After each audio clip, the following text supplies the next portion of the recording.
हाँ, good morning students. Last class में हमने बात की थी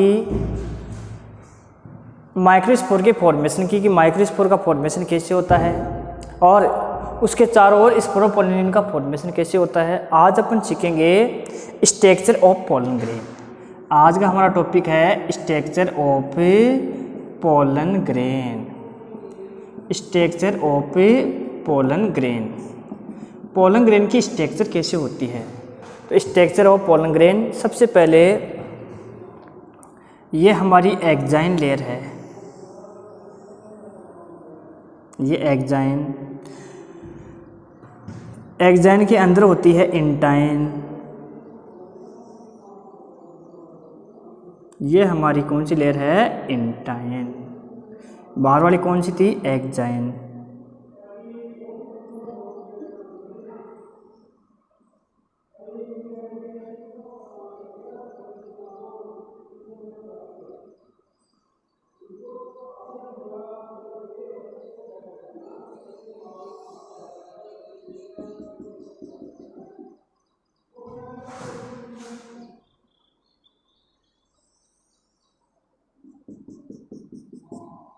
या इसकी कोई थोड़ा सुंदर बनाए और भी।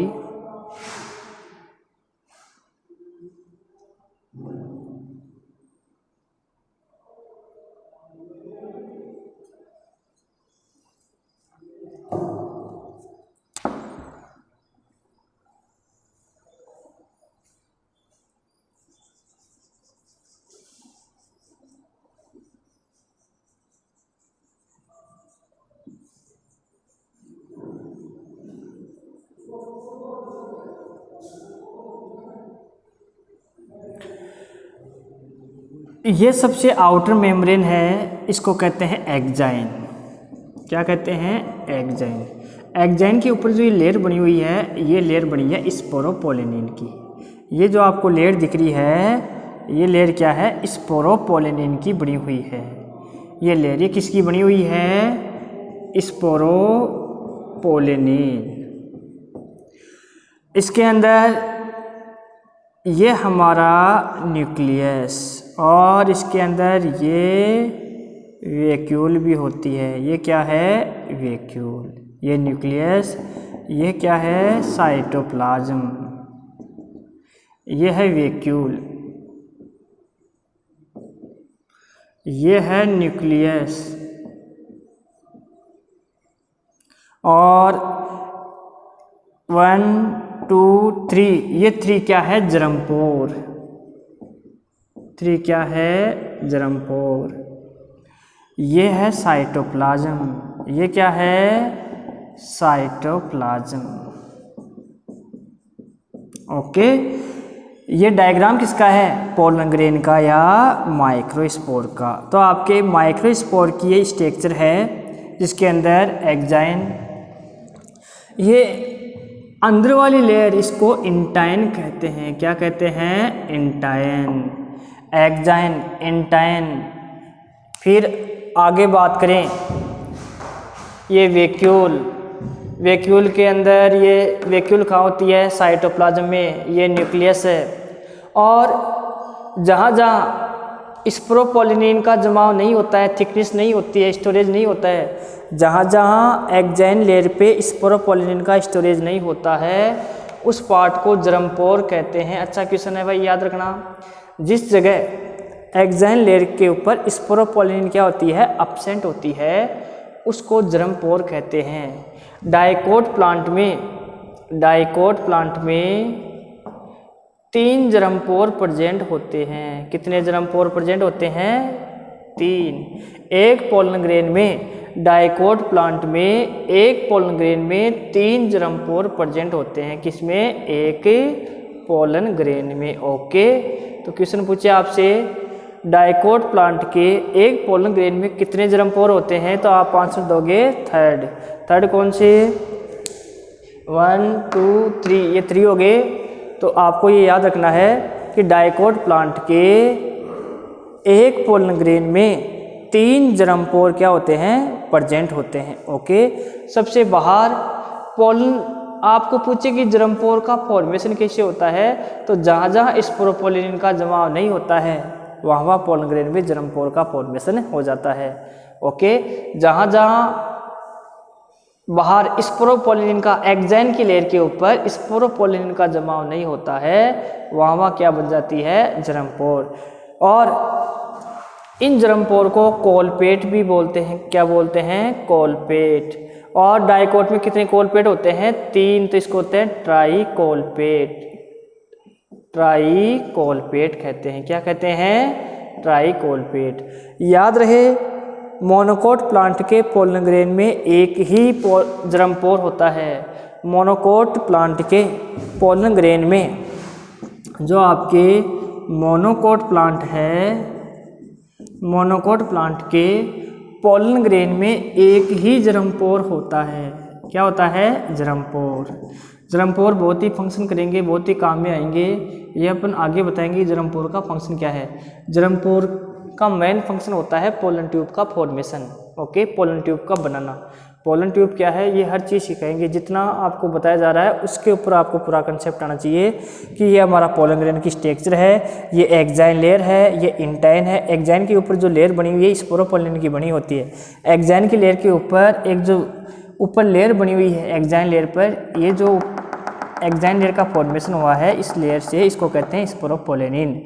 तो एक्जाइन लेयर किसकी बनी होती है, स्पोरोपोलिन की, जो हमने पहले वाली क्लास में बताई थी। स्पोरोपोलिन का जमाव, स्पोरोपोलिन कैसे बनती है, तो स्पोरोपोलिन कब बनती है, जब प्रोइबिस बॉडी में स्पोरोपोलिन का जमा हो जाता है। तो यूबिस बॉडी, तो प्रोइबिस बॉडी बना रहा कौन था, टेपिटम। तो स्पोरोपोलिन का जो मेन पार्ट है बनाने का, वो कौन होता है, आपके टेपिटम की सेल्स होती है। यानी कि स्पोरोपोलिन कौन बनाता है, टेपिटम सेल बनाती है। अच्छा क्वेश्चन है, स्पोरोपोलिन का फॉर्मेशन कौन करता है, tapetum cell. Tapetum cell destroy होने से पूर्व आपके यूबिस बॉडी या स्पोरोपोलिन का फॉर्मेशन कर देती है। यही यूबिस बॉडी या स्पोरोपोलिन पोलन ग्रेन या माइक्रोस्पोर के आउटर लेयर, जिसको एक्जाइन कहते हैं, का फॉर्मेशन करता है। अंदर वाली लेयर इंटाइन होती है। इंटाइन किसकी बनी होती है, पैक्टोसेल्लोज की। किसकी बनी होती है, पैक्टोसेल्लोज की। याद हो गया क्या, इंटाइन किसकी बनी होती है, पैक्टोसेल्लोज। पैक्टोसेल्लोज का अर्थ है पैक्टिन और सेल्यूलोज।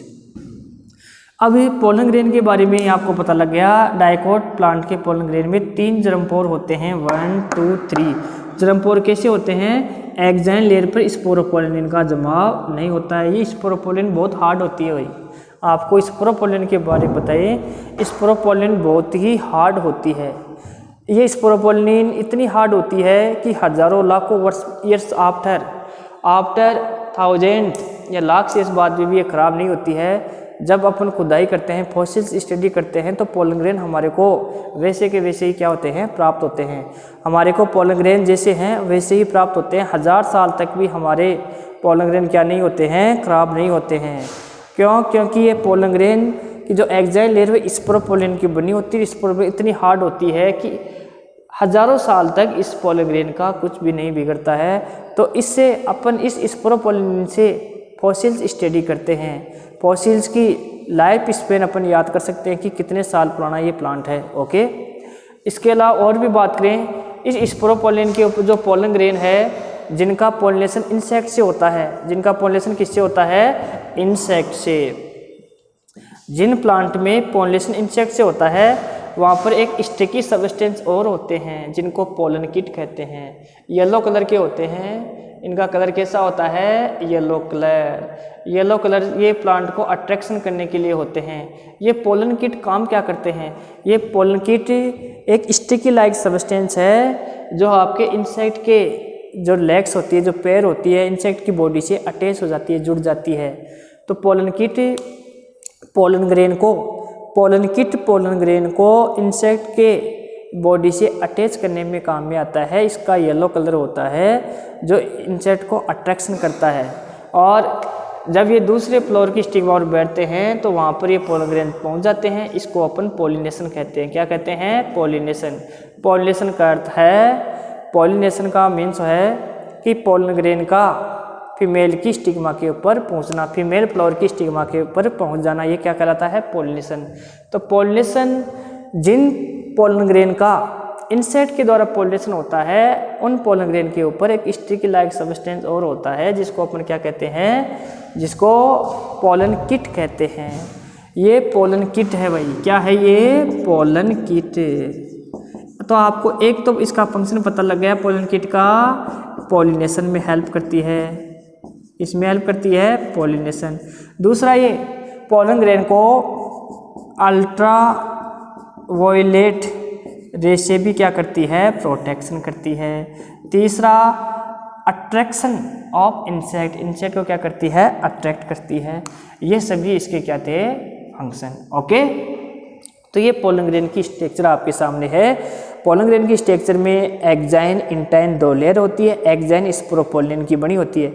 एक्साइन लेयर किसकी बनी होती है, स्पोरोपोलिन की। इंटाइन किसकी बनी होती है, पैक्टोसेल्लोज। पैक्टोसेल्लोज का अर्थ है पैक्टिन और सेल्लोज। पैक्टोसेल्लोज का मीन्स है पैक्टिन और सेल्लोज। अब आपसे ये क्वेश्चन पूछूं कि जो पोलन ग्रेन है ये एन है टू एन, हैप्लॉइड है डिप्लॉइड, तो आप आंसर दोगे हैप्लॉइड है। क्यों है हैप्लॉइड, क्योंकि इसका फॉर्मेशन किससे हुआ है, माइक्रोस्पोर मदर सेल से। और माइक्रोस्पोर मदर सेल, जैसे ये है माइक्रोस्पोर मदर सेल, ये कैसी थी 2n, और इसमें क्या हुआ था, मियोसिस हुआ था। और मियोसिस से 4 पोलन ग्रेन या माइक्रोस्पोर बने थे जो आपस में क्या थे, पहले अटैच, किससे अटैच थे, कैलोज द्वारा। फिर टेपिटम की सेल्स ने कैलेज सीक्रेशन करती है, कैलेज एंजाइम जो इनको क्या कर देता है, अलग अलग। और ये एक पोलन ग्रेन का डायग्राम है आपकी, ये है एक पोलन ग्रेन का डायग्राम। ओके, ये स्ट्रक्चर आपको क्लियर हो गई है। अब आपकी टॉपिक दे रखा है कि जब पोलन ग्रेन एंथर में बन गए तो ये बाहर कैसे निकलते हैं। पोलन ग्रेन जब एंथर में बन गए या जब एंथर मेच्योर हो गया, ये कहते हैं, या तो ये कहते हैं कि एंथर में पोलन ग्रेन का क्या हो गया, फॉर्मेशन, या अपन ये कहें कि एंथर क्या हो गया, हमारा मेच्योर हो गया। तो एंथर जब मेच्योर हो गया तो उसके बाद उसका डिहेंस बोलते हैं पोलन ग्रेन का बाहर निकलना, या हिंदी में बोलते हैं स्पुटन, यानी कि किस प्रकार से उसका ब्रेक डाउन होता है, एंथर की वाल किस प्रकार से ब्रेक डाउन होती है और पोलन ग्रेन उस एंथर की वाल से बाहर निकलते हैं। ओके, तो हमारे को ये सीखना है कि डिहेंस ऑफ एंथर, एंथर किस प्रकार से ब्रेक डाउन होता है और पोलन ग्रेन किस हिसाब से बाहर निकलते हैं। तो ये पोलन ग्रेन बन तो गए हैं, ये पोलन ग्रेन किस में बने हैं, एंथर के अंदर। एंथर में क्या था, एंथर वाल थी, माइक्रोस्पोर मदर सेल थी, उस पर मियोसिस वाले हमारे पोलन ग्रेन बन गए हैं। अब ये पोलन ग्रेन बाहर कैसे आते हैं। ओके, पोलन ग्रेन की स्ट्रक्चर क्लियर होगी। तो हमारा अगला टॉपिक है, अगला पॉइंट है कि पोलन ग्रेन जब मेच्योर हो गए, या अपन ये बात करें कि एंथर वाल जब मेच्योर हो गई तो उसका डिहेंस कैसे होता है, कैसे पोलन ग्रेन बाहर निकलते हैं। तो डिहेंस ऑफ एंथर, हमारी हेडिंग क्या है, डिहेंस ऑफ एंथर। ओके, इसको मिटा दे, ये राइट डाउन कर लिया होगा शायद आपने, देखो डिहेंस ऑफ एंथर।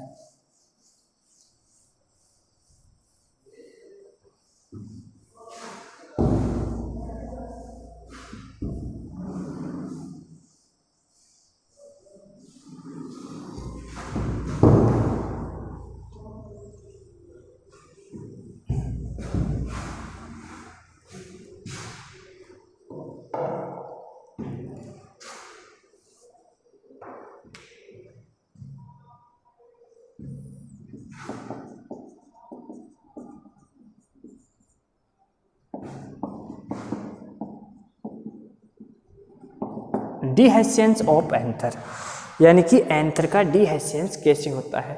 ये बहुत ही अच्छा टॉपिक है, अगर इसको अपन पढ़ें, इसको समझें कि कैसे होता है, यानी कि आपके एंथर का डिहेंस, एंथर किस प्रकार से ब्रेक डाउन होता है। तो अपन सब जानते हैं कि जो हमारा एंथर है, एंथर जब मेच्योर हो जाता है, देखिए एंथर के साथ हमारा ध्यान देना,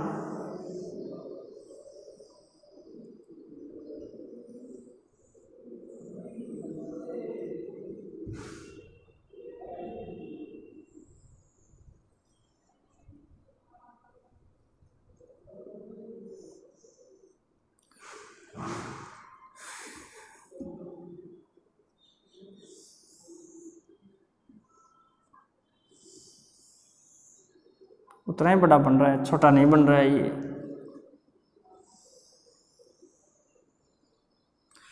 ये हमारा कनेक्टिव टिश्यू है। ये क्या है?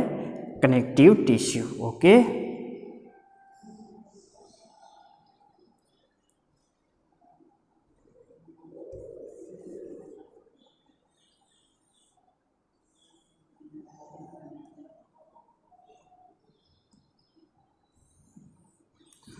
ये स्ट्रक्चर है, ये कनेक्टिव टिश्यू जो आपको बताया हुआ है, ये क्या है? Connective tissue. और ये एपिडर्मिस, एपिडर्मिस के जस्ट नीचे कौन सी सेल्स होती है? आपके एंडोथीसियम। ये सेल्स कौन सी है? एंडोथीसियम। ओके,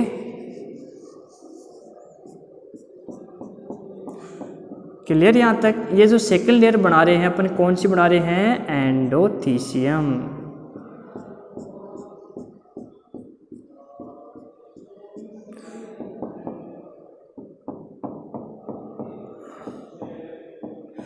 मेरा अगला क्वेश्चन है, एंडोथीसियम की जो सेल वॉल होती है उसके अंदर किसका स्टोरेज होता है? बाहर वाली आपकी एपिडर्मिस और अंदर वाली कौन सी? एंडोथीसियम। एंडोथीसियम में याद रखना alpha cellulose fibres, alpha cellulose fibre and callus का क्या होता है? स्टोरेज। याद रहे हर जगह अल्फा सेलुलोज फाइबर्स हैं, पूरी में क्या है? अल्फा सेलुलोज फाइबर और कैलोस। रेडियल फॉर्म में कौन होता है? कैलोस। जो मेरा पढ़ाया हुआ है आपको, कौन होता है? कैलोस। याद रहे यहाँ पे न तो अल्फा सेलुलोज फाइबर होते हैं न कैलोस। जिस जगह अल्फा सेलुलोज फाइबर और कैलोस एब्सेंट होते हैं, एंडोथीसियम का वह पार्ट क्या कहलाता है? स्टोमियम कहलाता है। क्या कहलाता है? स्टोमियम। ओके, ये अल्फा सेलुलोज फाइबर कंप्लीट में है। जिस जगह नहीं होते हैं अल्फा सेलुलोज फाइबर और कैलोस का जमाव जहाँ नहीं होता है उसको अपन स्टोमियम कहते हैं। क्या कहते हैं? स्टोमियम कहते हैं। ओके, ये हमारा स्टोमियम है। थर्ड लेयर हमारी कौन सी थी? Middle layer. यही थी मिडल लेयर, 1 से 3 तक होती है। फिर अंदर ही अंदर वाली लेयर कौन सी थी? टेपिटम। ये कौन सी है? टेपिटम। ओके, ये हमारी टेपिटम। और टेपिटम के अंदर आपको पता है ये माइक्रोस्पोरेंजिएट, और माइक्रोस्पोरेंजिएट के अंदर माइक्रोस्पोर मदर सेल। ध्यान रहे जब पोलन ग्रेन मेच्योर हो गए, माइक्रोस्पोर मेच्योर हो गया, एंथर मेच्योर हो गया, तो याद रहे 1 2 3 4, एक एंथर में 4 पोलन सैक होती है। एक एंथर में कितनी पोलन सैक होती है? 4 पोलन सैक या माइक्रोस्पोरेंजियम होती है। एक एंथर में 4 माइक्रोस्पोरेंजियम होती है। याद होगी क्या? एक एंथर में 1 एंथर जिसमें 4 आपके माइक्रो स्पोरेंजियम प्रेजेंट होती है। माइक्रोस्पोरेंजियम को अपन पोलन सैक भी कह सकते हैं। क्या कह सकते हैं? Pollen sac. तो 4 माइक्रोस्पोरेंजियम होती है। जैसे ही एंथर मेच्योर हो जाता है, याद रहे आपकी मिडल लेयर, टेपिटम और माइक्रोस्पोर मदर सेल, तो किसमें? टेपिटम और मिडल लेयर तो क्या हो गई? डिस्ट्रॉय हो गई। टेपिटम और मिडल लेयर तो क्या हो गई? डिस्ट्रॉय। और माइक्रोस्पोर मदर सेल मियोसिस करके माइक्रोस्पोर का फॉर्मेशन करती है। किसका फॉर्मेशन करती है? माइक्रोस्पोर का। आपको लाइन समझ में आ गई? किसका फॉर्मेशन करती है? माइक्रोस्पोर का। और एक मैच्योर एंथर में केवल 2 ही माइक्रोस्पोरेंजियम नजर आती है, दिखाई देती है। कितनी? 2।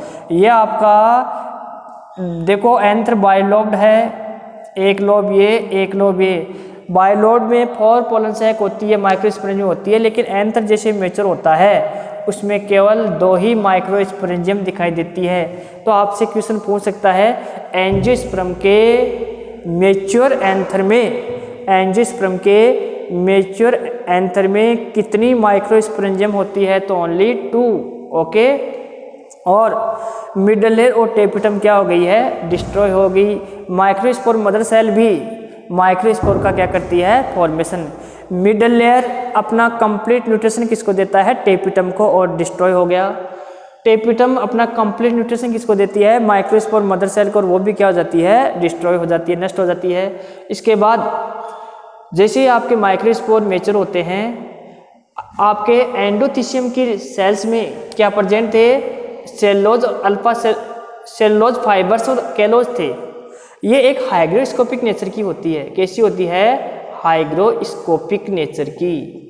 कैसी होती है, हाइग्रोस्कोपिक नेचर की होती है। जैसे ही वाटर का लॉस होता है, जैसे ही एंथर मेचर हो गया, ट्रांसपायरेशन हो गया, तो जहाँ जहाँ अल्फा सेलुलोज फाइबर्स थे और केलोज थे, वहाँ वाटर का लॉस हो रहा है। तो एक तरह से स्टोमियम पार्ट में न तो अल्फा सेलुलोज फाइबर है न केलोस है।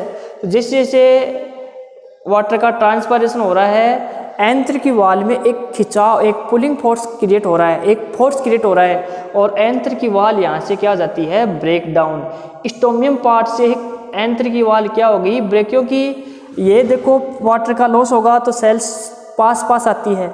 जैसे ट्रांसपायरेशन होता है, सेल्स क्या होती है, पास पास आती है। तो इधर वाली सेल नीचे खींचेगी, इधर वाली सेल ऊपर खींचेगी।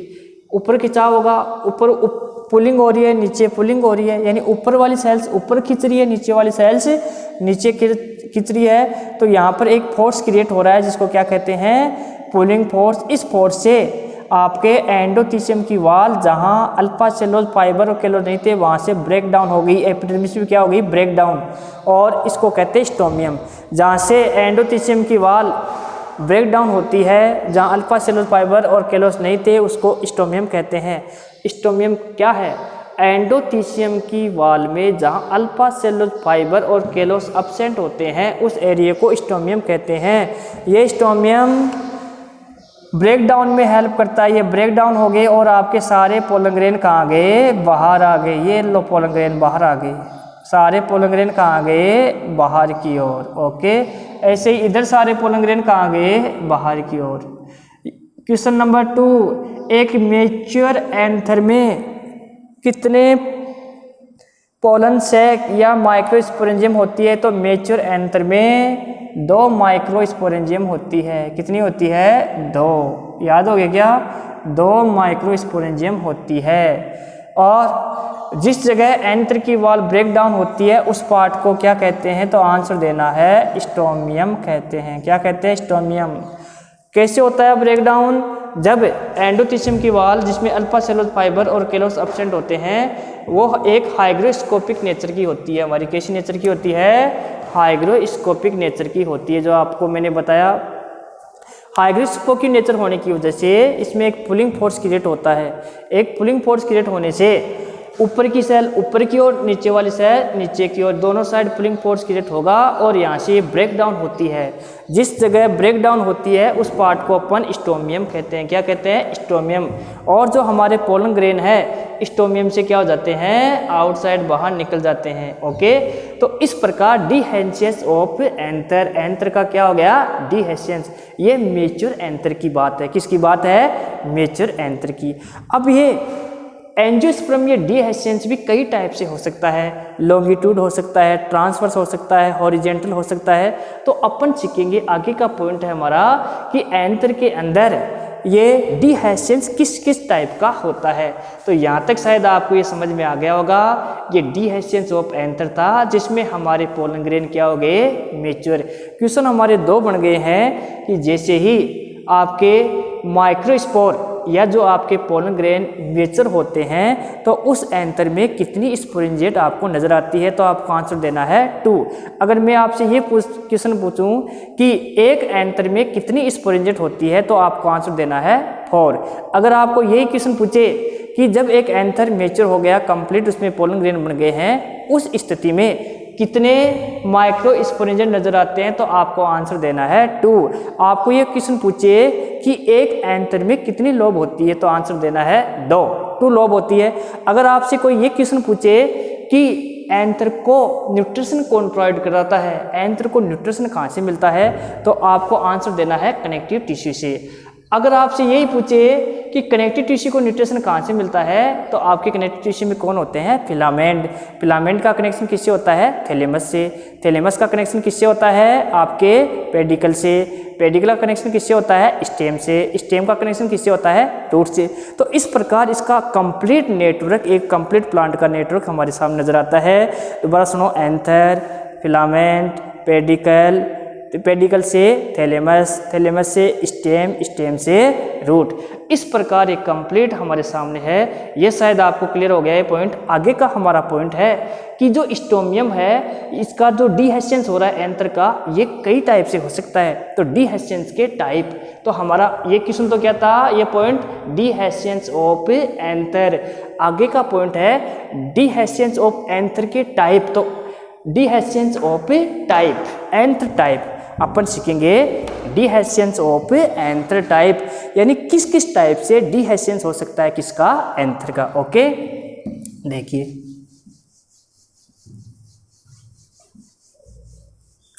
एक होता है लॉन्गिट्यूड। अगर हमारे को पूछे एक कैसा होता है? लॉन्गिट्यूड। ये हमारा एंथर देखना, ये एंथर।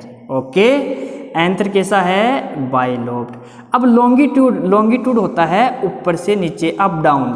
ये होता है हॉरिजेंटल। हॉरिजेंटल हमारी अर्थ के इक्वल। ये कैसा है हमारा?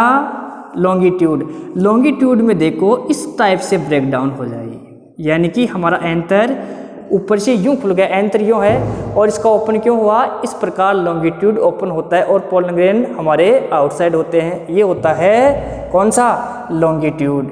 एक होता है हमारा हॉरिजेंटल। हॉरिजेंटल देखना आप, ये हमारा एंथर, ये फिलामेंट। हॉरिजेंटल में देखना, हॉरिजेंट यूं होता है, ये देखो, इसको आप देखते हैं तो इसकी कंडीशन देखोगे, हॉरिजेंटल होता है इस प्रकार से, ट्रांसवर्स जिसको अपन कह सकते हैं। एक तो होता है लॉन्गिट्यूड, एक होता है हॉरिजेंटल। तो अगर इसकी बात करें तो ये कौन सा है? हॉरिजेंटल बोल दें, या इसको अपन क्या कह सकते हैं? ट्रांस हॉरिजेंटल, यूं उड़ाना। तो इसमें हॉरिजेंटल या हमारा ट्रांसवर्स। ये कौन सा था हमारा? लॉन्गिट्यूड। ये कौन सा था? लॉन्गिट्यूड। ये कौन सा हमारा? ट्रांसवर्स। एक हमारा होता है पोरस। एक क्या होता है? पोरस। ये हमारा पोलन ग्रेन देखो, पोरस में देखो यहाँ अपर साइड की ओर पोर हो जाते हैं, ये है पोरस। ये ट्रांसवर्स, ये लॉन्गिट्यूड, और ये कौन सा है? पोरस है। ये कौन सा है? पोरस। एक होता है वाल्वर, जिसमें वाल्व्स होते हैं। देखो दोबारा देखना, वाल्वर में देखना, ये हमारा एंथर, ये आपका फिलामेंट, ये कनेक्टिव। वाल्वर में इस हिसाब से वाल की टाइप बन जाती है। इस देखो ओपनिंग साइड देखो आप, ये ओपनिंग साइड है, इसमें वाल बन जाते हैं, तो ये वाल्वर। ये कौन सा हो गया? वाल्वर। ओके, ये हो गया वाल्वर। ये कौन सा हो गया? ट्रांसवर्स। ये कौन सा हो गया? पोरस। ये कौन सा हो गया? लॉन्गिट्यूड। तो ये हमारा डीहेस्सेंस ऑफ एंथर था, जिसमें हम लॉन्गिट्यूड, पोरस, ट्रांसवर्स और वाल्वर की बात करे थे। यानी ओपनिंग साइड, इसकी ओपनिंग साइड कौन सी हुई? लॉन्गिट्यूड। लॉन्गिट्यूड का अर्थ है ऊपर से ओपन होना, जिसको अपन अपर से 90 डिग्री एंगल के ऊपर की बात करते हैं। पोरस हमारा कौन सा था? हमारे एंथर के ऊपर की ओर क्या बन जाना? पोरस का अर्थ है पोर बन जाना। क्या बन जाना? पोर। तीसरी अपन बात करें ट्रांसवर्स। ट्रांसवर्स या हॉरिजेंटल।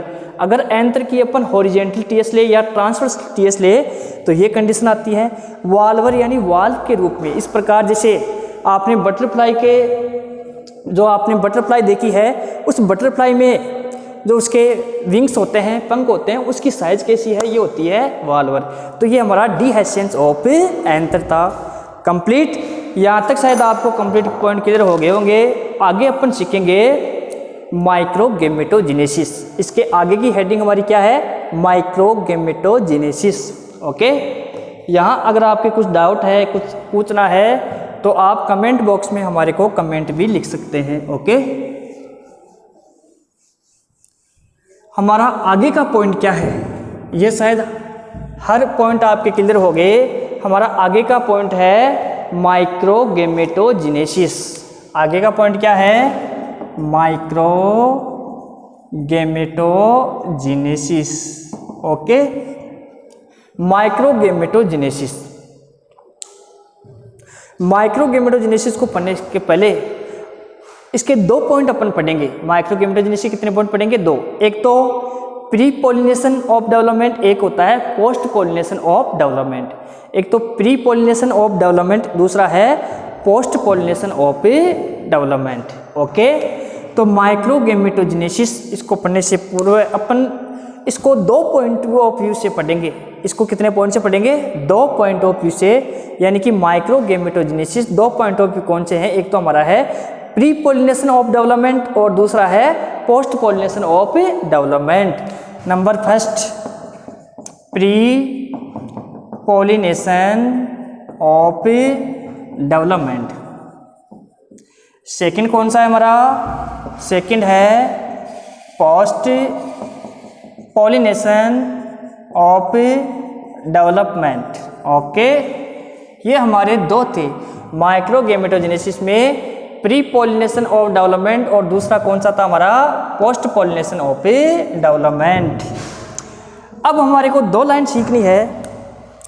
आप पूछोगे कि प्री पोलिनेशन ऑफ डेवलपमेंट, आपने सेकंड लिखा है पोस्ट पोलिनेशन ऑफ डेवलपमेंट, हमारे को तो पोलिनेशन का ही नहीं पता, आप प्री पोस्ट क्या लिख रहे हो इसे? तो देखो पोलिनेशन क्या है, हमने पहले भी इसकी बात की थी पोलिनेशन की। पोलिनेशन का अर्थ है पोलन ग्रेन का एक प्लांट्स के फ्लोर से दूसरे प्लांट के फ्लोर या उसी प्लांट के फ्लोर की स्टिग्मा तक पहुंचना, ये क्या कहलाता है? पोलिनेशन। पोलन ग्रेन का या तो उसी फ्लोर की स्टिग्मा पर पहुंच जाना या फिर अदर फ्लोर के या अदर प्लांट के फ्लोर की स्टिग्मा के ऊपर पहुंच जाना, ये क्या कहलाता है? पोलिनेशन कहलाता है। ओके, अब आप कह रहे हैं कि प्री पोलिनेशन ऑफ डेवलपमेंट, आप प्री पोलिनेशन डेवलपमेंट कैसे करोगे? दूसरा आप लिख रहे हो कि पोस्ट पोलिनेशन ऑफ डेवलपमेंट, यानी कि पोलिनेशन होने के बाद में इसका डेवलपमेंट कैसे होगा। तो सबसे पहले हमारी हेडिंग है प्री पोलिनेशन ऑफ डेवलपमेंट। ये देखिए आप,